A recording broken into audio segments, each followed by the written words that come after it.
On the Yara Dialogues this evening, our featured guest is Nazanin Boniadi. She is a celebrated actress and a renowned human rights activist who has focused her campaign on the rights of Iranian youth, women, and prisoners of conscience. Nazanin has published many op-ed pieces appearing in various global media outlets, including the New York Times, Washington Post, and CNN. Nazanin joins us from Auckland, New Zealand, where she has been filming Amazon's The Lord of the Rings series. Leading the conversation tonight is Shohreh Aghdashloo. Shohreh has been a tremendous Yara ambassador, and we are so grateful to her for her support. Shohreh was one of our keynote speakers at the 2019 Yara Leadership Conference in Toronto, and most recently she led one of the Yara Dialogues with Shabnam Rezaei. I cannot possibly do justice to Shohreh's illustrious career, which has spanned over 4 decades. Shohreh has seduced her fans with her signature husky voice. She has moved with ease from theater to film to television. Shohreh is the first Iranian actor to have been nominated for an Oscar for her performance in The House of Sand and Fog, and she won an Emmy for her role in The House of Saddam. These days, Shohreh is filming the futuristic TV series The Expanse and stars as the lead character, Chrisjen Avasarala. We are so pleased to bring these two amazing women together to discuss how to raise awareness through acting and activism. We are so grateful to Greenflow Financial for generously sponsoring the Yara Dialogue tonight. Greenflow Financial is a multi-award-winning mortgage lending and brokerage firm with offices in Toronto and Ottawa. For decades, Greenflow has offered mortgage solutions to business owners, entrepreneurs, and self-employed individuals through financial institutions and exclusive private investors. Greenflow prides itself in utilizing technology in all aspects of its business operation to deliver a seamless application process to its clients while offering varied products and services, including construction mortgages, residential and commercial mortgages, business financing, and investment consulting. Greenflow was selected for the CMP Top Independent Brokerages list in 2020 and is currently nominated as a finalist for the Haventree Bank Award for the Digital Innovator of the Year. Thank you for joining us tonight, and without further ado, I turn it over to Shohreh. Hello, everyone. In today's Yara's Leadership Dialogue, I am delighted to talk to an amazing Iranian-American actress and activist, Nazanin Boniadi. She was raised in the UK, born in Iran, and educated in the United States of America. Her achievements in television includes How I Met Your Mother, Homeland, Scandal, Counterparts. In films, Hotel Mumbai, Iron Man, Charlie Wilson's War, Ben-Hur, and she portrayed Rudy Bakhtiar on Bombshell, which dealt with harassment at the Fox News. Her activism includes partnership with Amnesty International since 2008. Her advocacy work has taken her to the German Bundestag, the UK Parliament, and the US Capitol. In 2018, she was chosen by the People magazine as one of their 25 women changing the world. She is also a recipient of the 2020 Freedom House Raising Awareness Award and the Ellis Island Medal of Honor. In June 2020, she was appointed as an ambassador for Amnesty International UK. Join me in welcoming the one and only Nazanin Boniadi. Hello, Nazanin Jan. Hi, Shohreh Jan. It's so good to be with you, and thank you for that very gracious introduction. Oh my God, I didn't do justice. It's the introduction should have been a couple of pages, but I had to shorten it. I'm so happy to talk to you. and so excited in finding out what are you doing now? Can you share it with us? Yes, it's so interesting because you're in winter in Toronto, and I'm in summery Auckland, New Zealand, filming Lord of the Rings for Amazon. Lord of the Rings. It's very exciting. We're sort of coming towards the end now. It's in the home stretch. Oh my God, that's fantastic. Can you tell us more about your role on... I wish I could. I understand. I understand. But I'm so excited. I've been here for over a year now, Shohreh. Wow. And I love Auckland, and I love New Zealand so much. And of course, this is a very exciting project to be a part of. So I've done a lot of traveling around New Zealand. I've had a lot of wonderful experiences here. So I'm officially a Kiwi now. Lord of the Rings, it's unbelievable. Is this a TV series? Can I ask that, or a movie? Yes, it's a TV series for Amazon. We don't know when it's going to come out yet. It's all sort of very top secret, but I know. It's been such an incredible journey. And you know what it's like. It's yes. When we can't talk about it, but we want to talk about it, but we can't. Well, yes, I'm dying to talk about what I'm doing here right now, but I'm forbidden to say anything about this. So we'll wait until summer. We'll wait until they give us green light so we can talk about this more. Let me take you back, Nazanin, to when you were born in Iran. I understand that you were only 20 days old when you left Iran with your parents, and your mom was very young when she had you. If you can share this with us, of course. But why did they left Iran? So my parents were both against the new form of government, against theocracy, and they realized, they saw that they didn't want to raise a child especially a daughter in a climate where it was growing increasingly oppressive towards women and girls. And my father was actually on an execution list because he opposed the regime. So they both had to escape. The first time they tried to escape, my mother was 8 months pregnant with me. And, my mother was very outspoken. She was 19 when she had me, and she turned 20 right before we escaped Iran, essentially. And finally, we managed to escape and we moved to London. And did you go to a private school, or how was your education in London? Which school did you go to? Yeah, I had a very modest, like any immigrant family. When we first moved to London, we had very little, and my parents had to sort of do anything they can to support a little baby that they had. And I eventually got a scholarship. Yes, I got a scholarship to a private high school called Northbridge House in London. Wow. And we were living in a council flat, and all my friends were. Yeah, see, it's very very common, in the UK for Iranians to move to the UK and live in council flats and not be wealthy. Whereabouts did you live, Shohreh? I started with Versailles Park. I mean, we were bound to whatever they would give us. So my first it was a small studio that they gave me was in Versailles Park. Then after that, I moved to Hampstead. And when I started studying at the university in Watford, I moved to Watford. Yeah, that sounds so similar to my story, because it was sort of central London.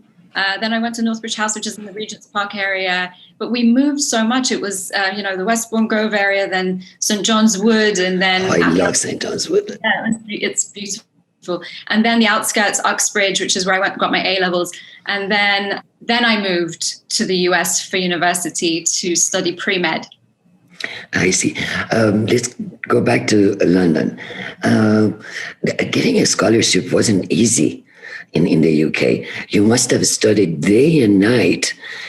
Yeah. My God. I think it's interesting because I think you know this more than anyone. Iranians are, we instill our children with, you have to study, you have to be a good student. And it's because I think we want our children to succeed. We want, the next generation not to have the same struggles as the parents. And so I understand that, my parents were so strict in having me, get good grades. And my mother, I remember, would send me to Farsi school to learn Persian when I was very little. And at the time, I just absolutely hated it because I thought, I have school all week, and then on Saturdays I have to go and learn Persian. But now I'm so happy. I'm so happy my daughter was in the same situation, exactly. And she was nagging on Saturdays, like, the only day that I can play with my friends, you're taking me to Farsi school. But I have to tell you that I was so surprised when we first met and you started speaking Farsi. And I'm like, oh my God, she was only 20 days old when she left Iran and she speaks Farsi so well.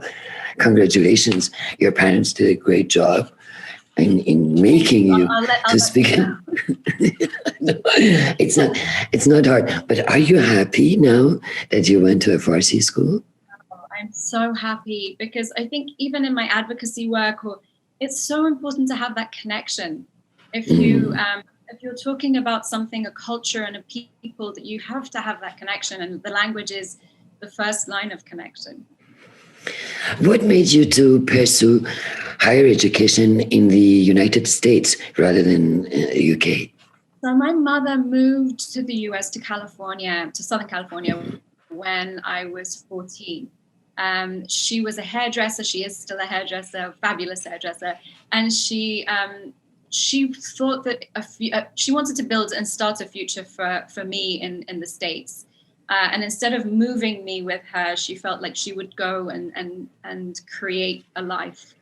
I stayed with my father because I realized that at the GCSE A level, I think it's just a stronger foundation for an education in the UK. I felt at the time.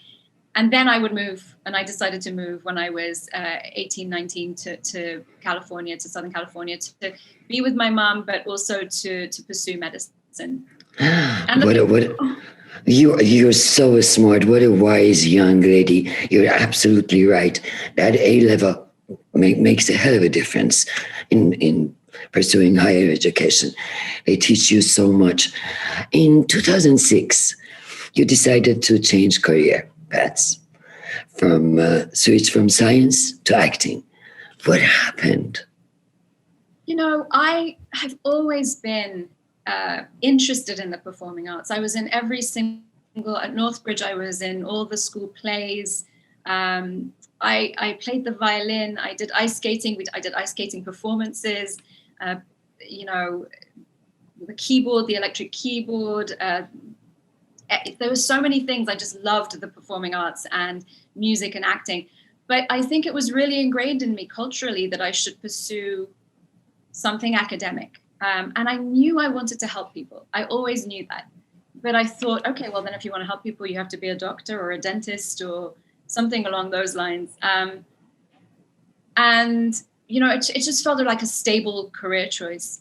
But then once I graduated pre-med, and it took so much effort, Shohreh.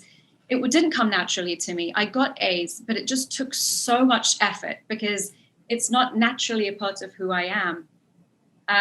So when I graduated, and I graduated with honors for pre-med, I realized that if I pursue medicine, even though, yes, it would be fulfilling in the sense I would help people, it just didn't feel like, it was going to be an easy career choice for me, path for me. And it wasn't where my heart was. And I just thought about what I really wanted to do in life. And I thought, this is the exact time I should be. I was already in my mid-20s at that point. And I thought, okay, this might be too late, but I don't think there's such a thing as too late if you're truly passionate about something. Nazanin, what happened? What was your first role? How did you get into the acting world?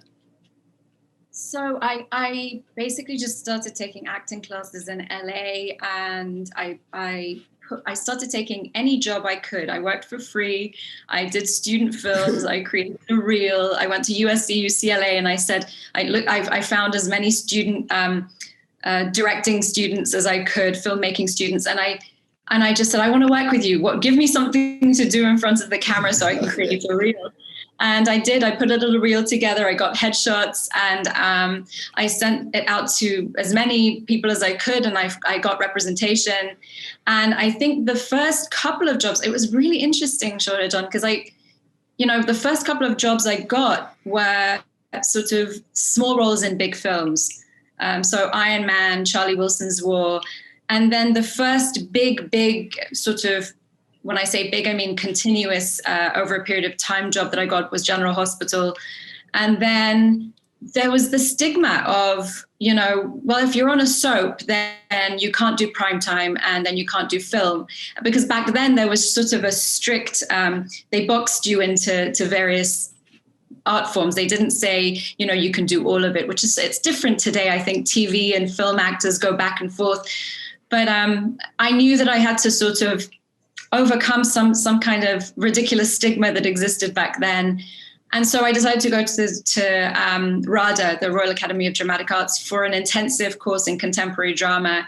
And I think it was the best choice I ever made, because as soon as I got back, I started doing primetime and films and in bigger roles. And here I am today.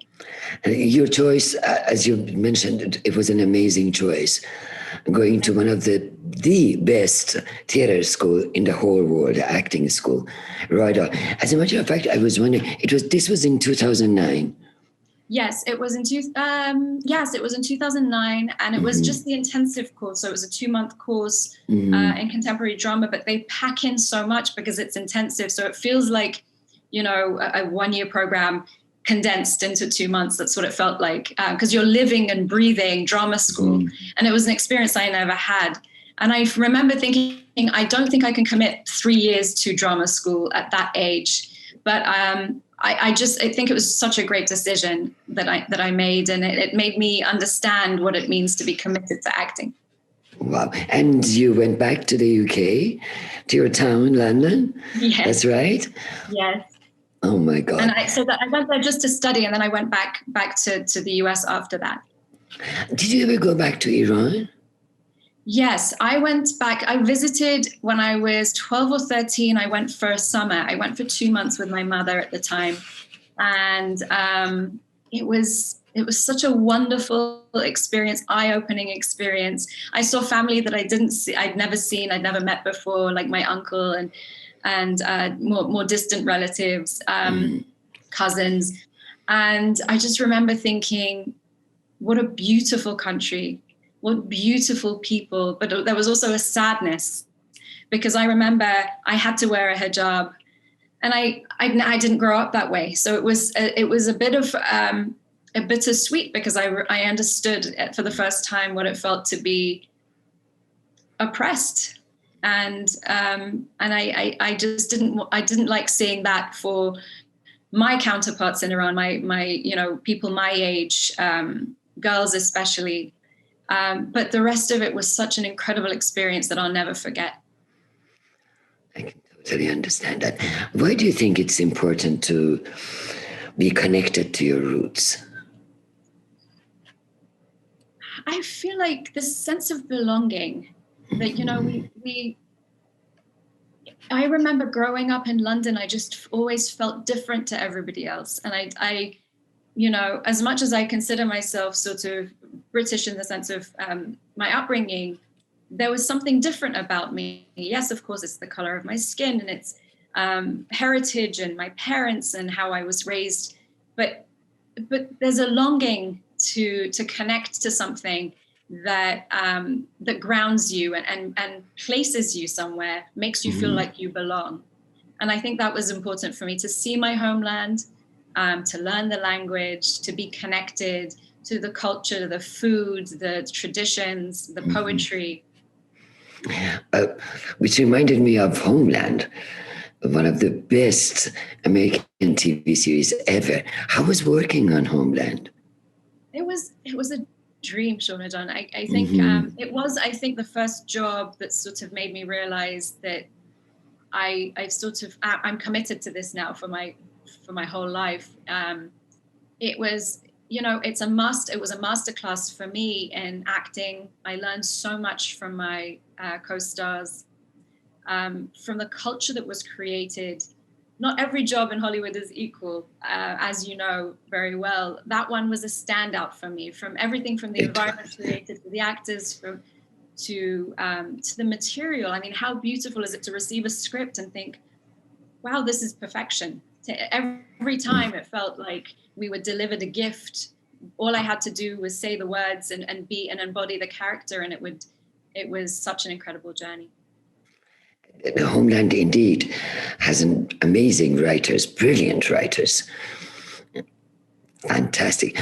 I enjoyed it so much. Week after week, I was following the series, of course, but because of you, I used to watch Homeland, but not as much until you got on, and I'm like, oh my God, she's doing such a fantastic job, and it's so just incredible. That just means so much to me coming from you, because part of the reason I felt like I can do this is because I saw you on the big screen. And I realized it was actually just before I committed to acting, with seeing you in House of Sand and Fog, and realizing that, I can hopefully, you've paved the way. So it was easier for someone like me to be able to do these things. And I'm so grateful to you. Thank you so much. To be honest with you, every time I'm offered a movie, a meaningful, profound part to play, I think that I would definitely take it. I want to do it because not only for my own benefit, but also when the girls in the Middle East or elsewhere, when they see me, they would think, oh my God, if she made it, I can make it too. And thank you so much for telling me that. Another roles of yours that I really loved, and you did an amazing job. You portrayed Rudy Bakhtiar in the Bombshell, the movie Bombshell. That was about the sexual harassment at the Fox News. How did you feel about it? Is it something that you personally could connect with? Like, it's one of my causes in life. Unfortunately, yes, I can connect with it. There's, when the Me Too movement happened, so many people wrote the hashtag Me Too. It's so prevalent. And it's still happening. It's still happening today. The idea that Me Too happened, or these brave women came forward, and then all of a sudden it's not happening. No, it's happening. It's happening in Hollywood. It's happening everywhere. It's happening across the board. It's just that I'm hoping that women have found their voice to come forward and say, it's not okay. That doesn't mean that they're always going to get the justice they deserve. But hopefully we as a culture and as a community can come together and stand with women who speak up. It was a real honor for me. We've known Rudy for so many years now.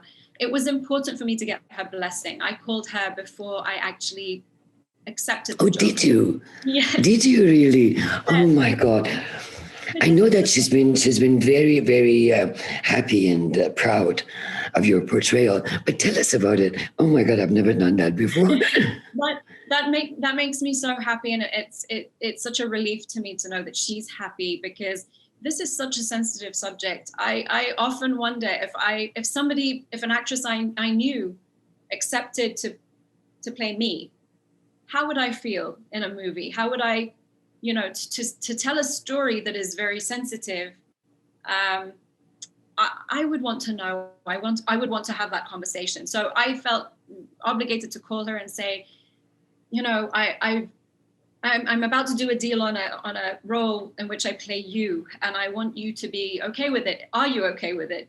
Do I have your blessing? And she graciously said yes. And I connected her to the filmmakers, to Charles Randolph, who's the brilliant writer, Oscar-winning writer, and Jay Roach, who is the fabulous director. And they just love her so much. They wanted to, of course, tell this story as accurately as possible. There was, I think she went to the premiere, and I actually sadly couldn't go, but I was filming. But I just loved that she got to sort of be happy with the journey. And it was just a real honor to play her. And she's been so brave, I think, in coming forward and standing up for not only herself, but other women. Yes, absolutely.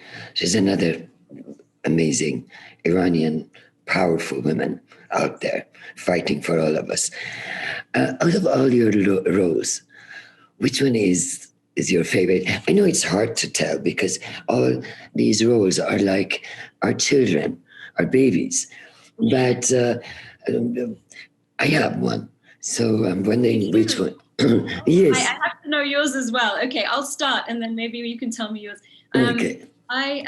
Mine, it's so hard, Shohreh, because I feel like for different reasons. Counterpart, I mean, Homeland was near and dear to my heart because it felt like the first time it was a groundbreaking role in so many ways, to see a woman with a hijab on American TV, not being an antagonist or a negative stereotypical character in that sense, and or portraying the bad guy. But the roles that made me sort of delve deep into my inner core being, I would say Counterpart for me was such a multifaceted, yes, she was technically a villain, but what made her a villain? So complex, so complicated, and layered. And I drew on some personal experiences that I instilled into the character. And also, Justin Marks, the brilliant show creator and writer for the show, was so open to collaboration. So when I went to him with an idea, he really used it, and it was just an incredible experience. But then, of course, Nora on How I Met Your Mother, I think, is so beloved because she's so happy and cheerful, and there's something beautiful about being able to do that. Hotel Mumbai. Oh my God! That performance. You're not married yet. You don't have any children. How could you play this desperate mother whose child's life is in danger, and it blew my mind. Tell me about Hotel Mumbai. How long did it take? Where did you shoot it? We shot it in all the stage work was done in Adelaide, Australia, because our director was from Adelaide. Ooh. And we were partially funded by an Adelaide fund. And then the rest of it, all the external stuff was Mumbai, India, which was so beautiful and eye-opening to be in India, and the place where all of these atrocities happen, and to be immersed in the culture. And it was a beautiful but harrowing experience to play Zahra Kashani in Hotel Mumbai. It was daunting because I felt like I had to do justice. Even though she's not based on one character, she's based on or one person. She's based on two women who actually existed during the terrible attack. But I felt the responsibility because it's something that really happened, and it was really a difficult time. But I think the group of people that Anthony Maris, our incredible director, put together, that cast, and everything about that experience was so visceral, and he's a brilliant director. I would die to work with him again. Hotel Mumbai is based on true story. Yes, right? It's based on the terror attack that happened in 2008 in Mumbai, India. And what a catastrophic attack it was. Yes, it really was. What has been your experience as an Iranian American actress? It's been, I think we get stereotyped and pigeonholed sometimes, but I think it's changing. I think that there's so much hope because of people like you who've paved the way. I think it's really important that we start to, we exist in many colors. I think Iranians and Middle Easterners, we exist in all kinds of religions. People often think that we're all Muslim. No, we're not all Muslim. We exist in all kinds of ideologies, shades of skin, in all kinds of accents, and we are not a monolith. We're so diverse as a community, And I love the idea of being able to see that on screen, how different we are. And I think that's slowly happening thanks to people like you and the roles that we are seeing the shift. Yeah, we are. We're experiencing the shift. Yeah. Yes, yes. I mean, the fact that I'm sitting here today in Lord of the Rings. Wow. You know, Who would have thought?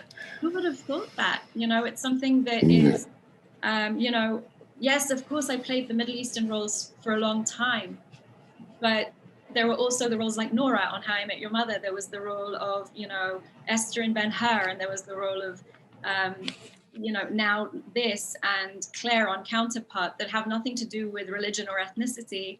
They are just women that happen to be played by someone like me. I understand, and also my take on stereotyping actresses like ourselves is the fact that I don't call it a stereotype. I call it doing justice to the role. I don't believe any American actress could have done a better job portraying Nadi Behrani in The House of Sand and Fog than an Iranian actress like myself. I wasn't a stereotype there. It was just, they did justice to the role by hiring me to portray the role. And what difference does it make to portray Zahra Khashani as an Iranian woman in one of the most important films in the world, or Nadi Behrani? That's why I have a problem with people saying that, oh, she's been a stereotype. No, as a matter of fact, it's the action has been very democratic here. Rather than giving it to someone else, they gave it to the right person to portray this role. Absolutely. I think we're stuck between two different, I think there's two things that happen to a Middle Eastern actor. A lot of the times we either get exoticized, meaning, oh, we have to make her seem very Middle Eastern. So make sure that her accent is very Middle Eastern, or make sure that she has a hijab on, or make sure that we show that she's Middle Eastern. Whereas there are Middle Eastern women like me. I don't wear a hijab. I don't have an accent.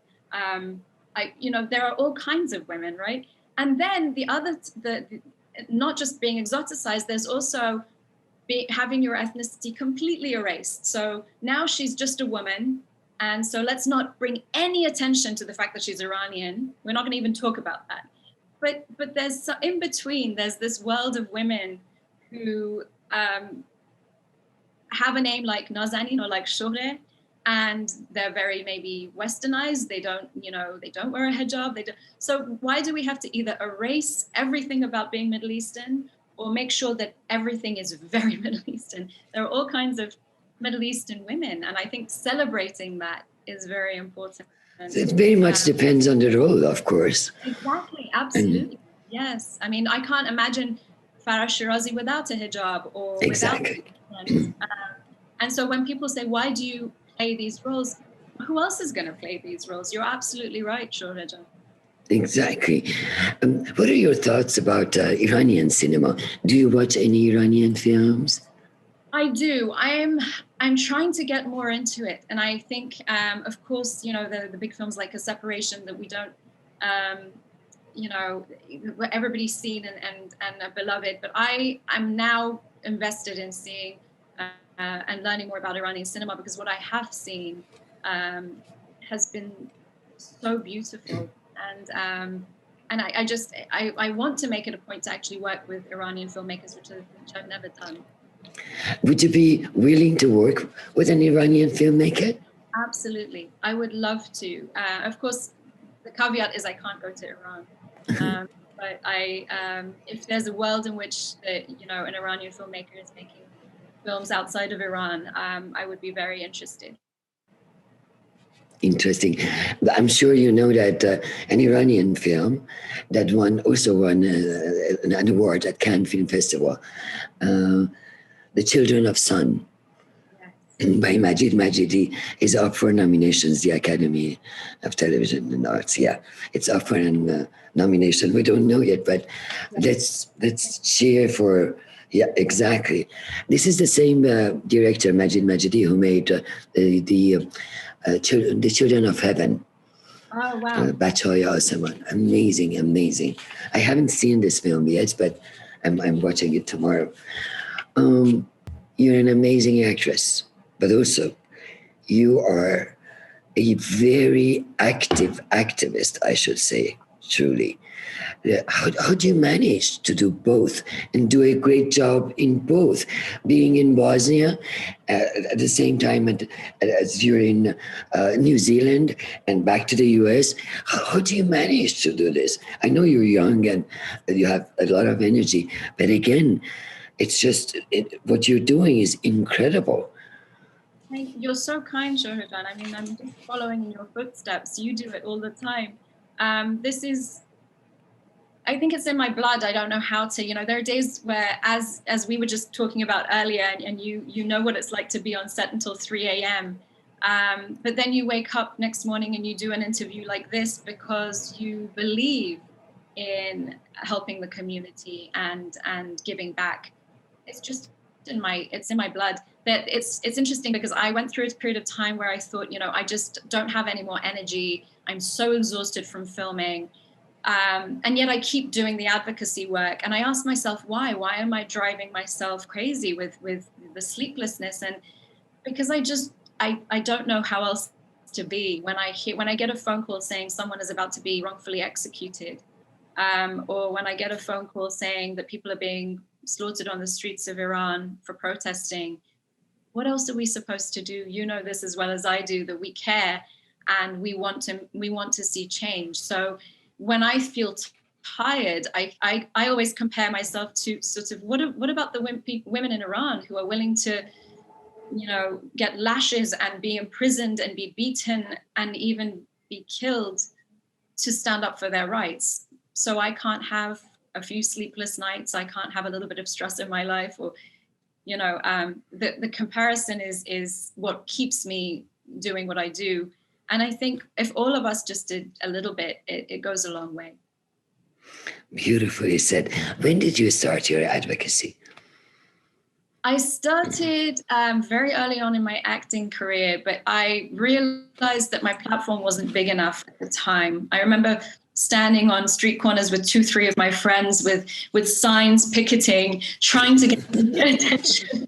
And I realized that, oh my goodness, nobody is paying attention to this. And I realized that I had to partner with an organization that knew how to use my voice and my platform effectively. And I think as of 2008, I started working alongside Amnesty International. It's been a long-standing relationship. What inspired you? What inspired? Yeah, I when I was young, I remember growing up in London. Do you remember Amnesty International was such a big presence in the 90s, especially with Sting and Bono and the Secret Policeman's Ball and the comedians like John Cleese, big advocates of Amnesty International. John Cleese, yes. Yes, he was so amazing. So all of these people, I realized that arts and human rights are very interconnected. And I realized that the reason why artists stand for human rights is because we use the freedom of expression every day in our work. And we know what it feels like. If that freedom is taken away from us, we can't do our work. We can't, it's sort of like living and breathing for us, this freedom of expression. And so that's why I think a lot of artists gravitate towards defending the freedom of expression and human rights and people's rights. And then when I started to get a bigger and bigger platform, Amnesty, my partnership with Amnesty expanded. And I'm really, really proud to be an ambassador for Amnesty UK now. And, it's something that I think most proud of in my life. It makes us to be even more proud of you and what you're doing. Nazanin, I'm sure you too have faced failures, rejections, backlashes in your life. How did you deal with them? And what's your advice to all the young women out there, your age? What's your advice to them? What should they do if they face failures or rejections?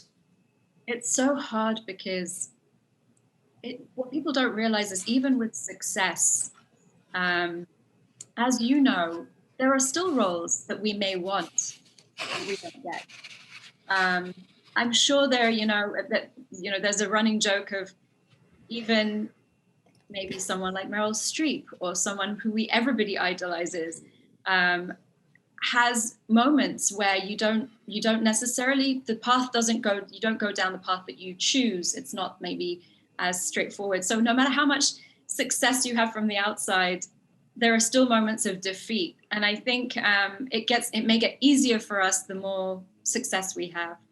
But I think for me, the most important thing is if you believe the good that people say about you, if you believe, oh, Nazanin was so wonderful in Hotel Mumbai, wow, then I also have to believe when somebody says, Nazanin was not so good in this other film, or Nazanin was terrible in this other performance.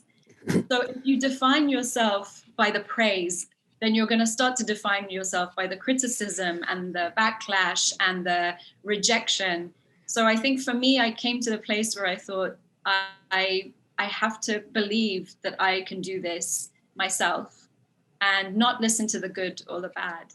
And I just watch you navigate this industry, Shohreh Jan, and it's been, we all need to look to someone as inspiration. And you've been so inspiring to me and so many others. I really want to thank you. Thank you, Nazanin. You're always smiling, always positive, always happy. What's the motivation? What motivates you to be so alive and so positive? And so you're a gorgeous young woman, but that smile adds a lot to it. How do you manage to do it? And is there a secret behind it that we can teach the young women your age? I would want you to tell us that, because I feel the same way about you. But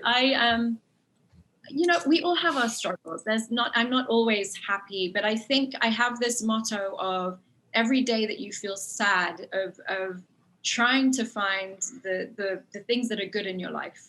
Being in the pandemic right now has been difficult for a lot of people.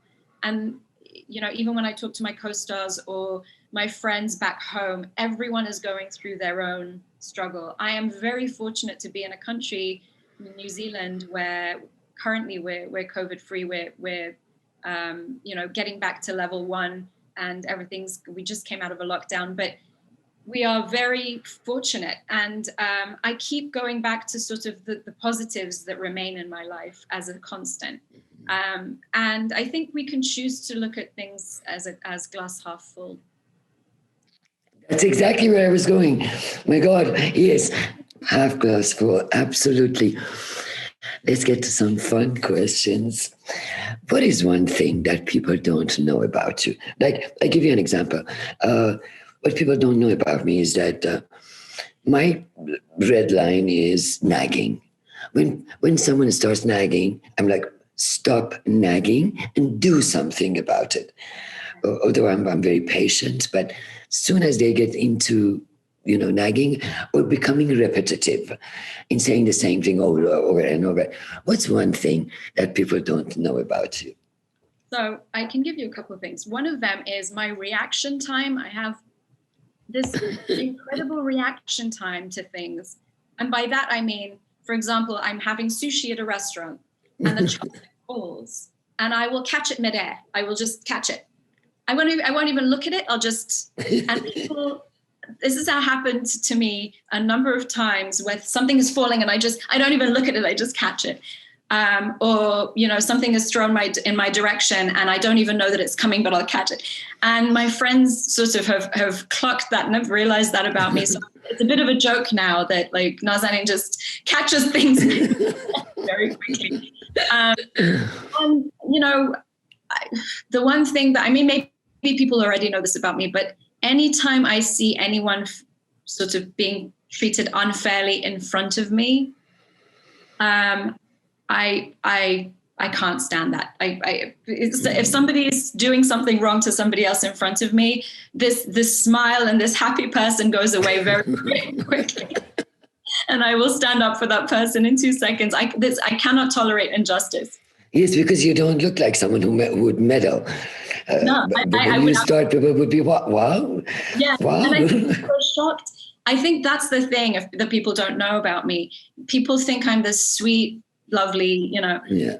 But when it comes to something like injustice, my voice is very loud. Yes, they need to see what you stand for. Yeah. What's the best piece of advice you have ever received? Your mother or your grandmother, or could be just a friend?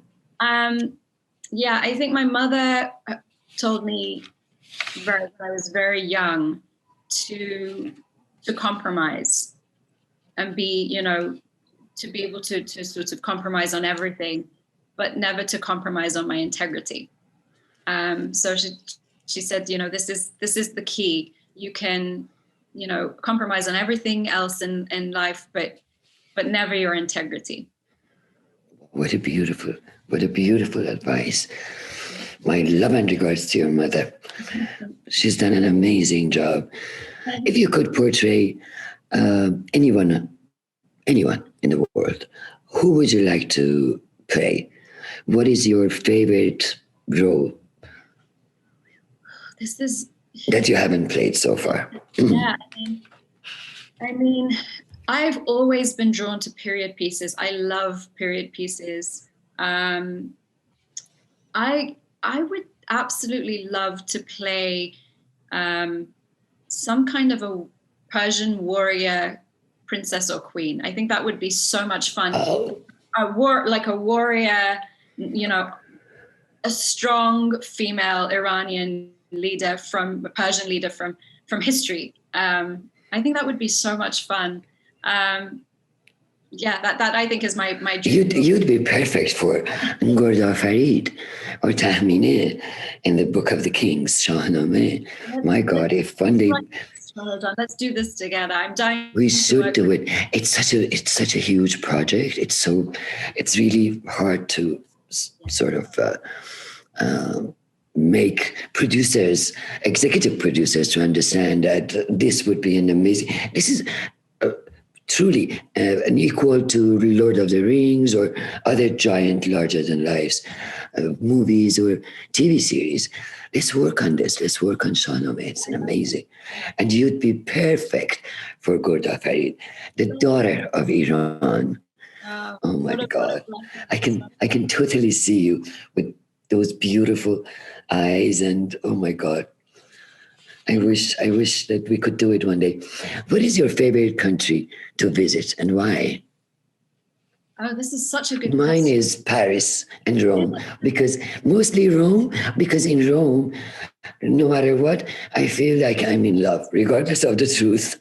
I feel the same way. I lived in Rome for 5 months filming Ben-Hur, and I absolutely fell in love with it.